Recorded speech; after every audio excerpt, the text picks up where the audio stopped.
नमस्कार साथियों, मैं कुणाल आप सभी का संस्कृति आईएएस यूट्यूब चैनल पर स्वागत करता हूं।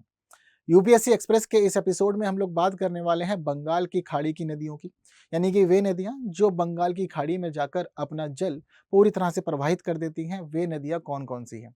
तो आइए इस क्रम में आगे बढ़ते हैं और उन नदियों से जुड़ी हुई कुछ महत्वपूर्ण बातों को जानते हैं। देखते हैं कौन कौन सी नदियां बंगाल की खाड़ी में जाकर गिरती है। तो देखिए, बंगाल की खाड़ी की दो नदियों के बारे में हम लोग पहले ही बात कर चुके हैं। गंगा नदी पे एक प्रॉपर सेपरेट वीडियो बनाया जा चुका है। वहीं दूसरी है ब्रह्मपुत्र।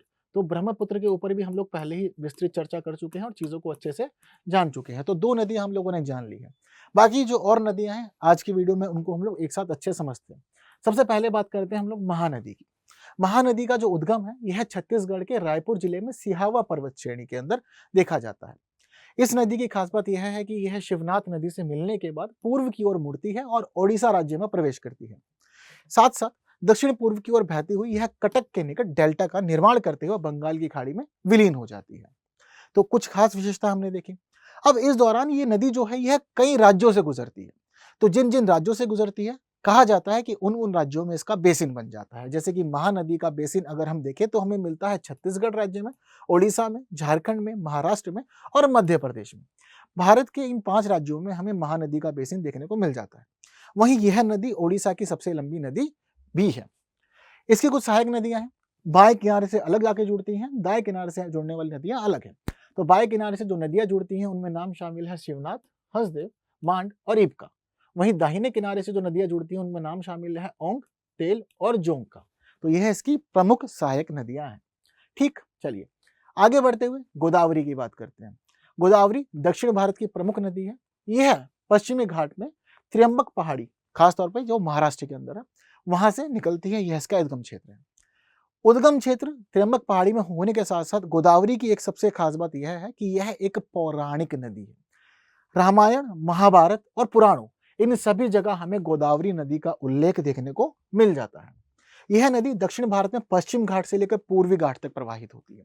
उद्गम इसका होता है पश्चिमी घाट में, लेकिन पश्चिमी घाट से निकलने के बाद पूर्व की ओर बहती हुई जाती है और आकर के बंगाल की खाड़ी में अपना जल छोड़ देती है। एक काफी ज्यादा लंबी नदी है।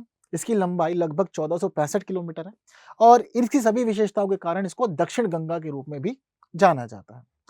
इसके बेसिन की बात करें तो गोदावरी का बेसिन हमें देखने को मिलता है मध्य प्रदेश, कर्नाटक, पुडुचेरी के कुछ हिस्सों के अलावा महाराष्ट्र में, आंध्र प्रदेश में, छत्तीसगढ़ में और ओडिशा में। तो ये भारत के वे प्रमुख राज्य हैं जहां हमें देखने को मिलता है गोदावरी नदी का बेसिन। इसकी सहायक नदियों की बात करें तो नाम शामिल है प्रवरा, मुला, मंजरा, धरना, पैनगंगा, वैनगंगा, वर्धा, पाणहिता, पैंच, कन्हन, सबरी, इंद्रावती। ये सभी इसकी सहायक नदियां हैं। ये भारत की प्रमुख 4 नदियों में भी शामिल है। भारत की 4 नदियां ऐसी हैं जिन नदियों के तट पर कुंभ मेले का आयोजन किया जाता है। तो उनमें गंगा का नाम शामिल है, यमुना का नाम शामिल है और क्षिप्रा का नाम शामिल है। और इसके अलावा जो चौथी नदी जहां पर कुंभ का आयोजन किया जाता है वो नदी है गोदावरी नदी। ये बात अपने आप में बहुत ज्यादा खास है। बहुत सारे लोगों को चीजें नहीं पता होती, लेकिन आप लोग को समझना होगा कि गोदावरी, गंगा, यमुना और क्षिप्रा, इन चारों नदियों के तटों पर हम देखते हैं कि कुंभ का आयोजन किया जाता है। इसके अलावा गोदावरी नदी कृष्णा नदी के साथ मिलती है और मिलने के बाद कृष्णा गोदावरी डेल्टा का निर्माण करती है। और यह जो डेल्टा है, यह डेल्टा सुंदरवन डेल्टा के बाद दूसरा सबसे बड़ा डेल्टा माना जाता है भारत में। चीजें क्लियर सारी? ठीक है, आगे बढ़ते हैं, अगली नदी देखते हैं। कृष्णा नदी की कुछ बातें कर लेते हैं। कृष्णा नदी की उत्पत्ति महाराष्ट्र में सह्याद्री के महाबलेश्वर से होती है। गोदावरी के बाद पूर्व दिशा में बहने वाली यह दूसरी सबसे बड़ी प्रायद्वीपीय नदी भी है।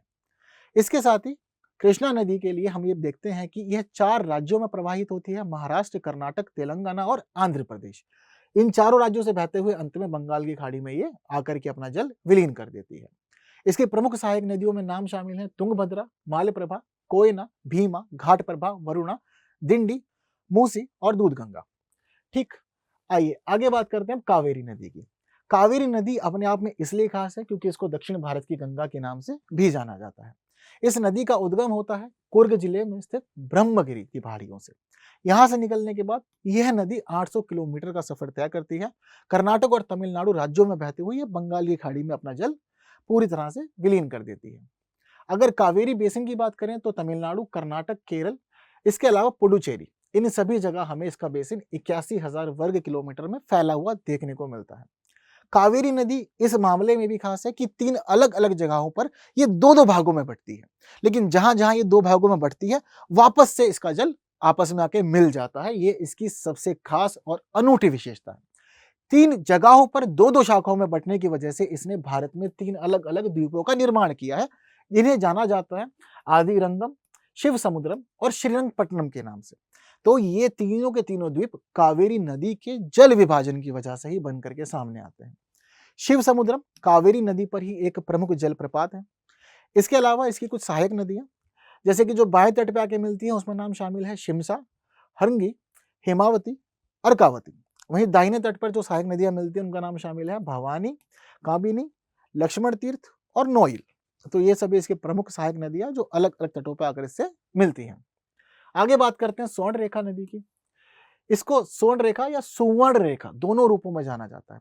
झारखंड के रांची जिले के नागरी गांव के पास इसका उद्गम होता है। यह झारखंड, पश्चिम बंगाल और ओडिशा से प्रवाहित होती है। अंत में यह बंगाल की खाड़ी में अपना जल विलीन कर देती है। एक खास भारत का जलप्रपात जिसका नाम है हुंडरू जलप्रपात, यह इसी नदी पर बना है और इसके सहायक नदियों में नाम शामिल है करकरी, कांची, खरकई, हरमू, दमरा और गुरमा। ये सारी इसकी प्रमुख सहायक नदियां हैं। अंत में बात कर लेते हैं बैतरणी नदी की। यह ओडिशा में बहने वाली प्रमुख नदियों में से एक है। इसका उद्गम होता है ओडिशा के क्योंझर जिले में गोनासिका पहाड़ियों से। इसे ओडिशा की गंगा के रूप में भी जाना जाता है। 3 अलग अलग गंगाओं की बात करी है हम लोगों ने अब दक्षिण भारत में। कौन कौन सी नदियां हैं और किस किस को क्या कहा जाता है, ये आप मुझे कमेंट में जरूर बता के जाएंगे। देखते हैं कितने लोगों ने ध्यान से सुना है। तो इसे ओडिशा की गंगा कहा जाता है। ब्राह्मणी नदी के साथ मिलकर यह नदी बालेश्वर जिले में धामरा के पास बंगाल की खाड़ी में जाकर के मिल जाती है। इसकी प्रमुख सहायक नदियों में नाम शामिल है देव, सालंदी, कंझारी, मूसल, सिरी, गहिरा, रेमल। तो यह सभी इसकी प्रमुख सहायक नदियां हैं। चीजें क्लियर? बढ़िया। तो बंगाल की खाड़ी में गिरने वाली जो प्रमुख नदियां हैं, उन सब की बात हम लोगों ने बहुत अच्छे से की है और उनसे जुड़ी हुई बहुत सारी खास चीजों को जाना है। एक क्वेश्चन जो मैंने पूछा है वह आप लोग को कमेंट में जरूर बता के जाना है। पता चलेगा कि कितने लोगों ने चीजों को ठीक से समझा है। बाकी ऐसी बातों के लिए बने रहें संस्कृति आईएएस यूट्यूब चैनल पे।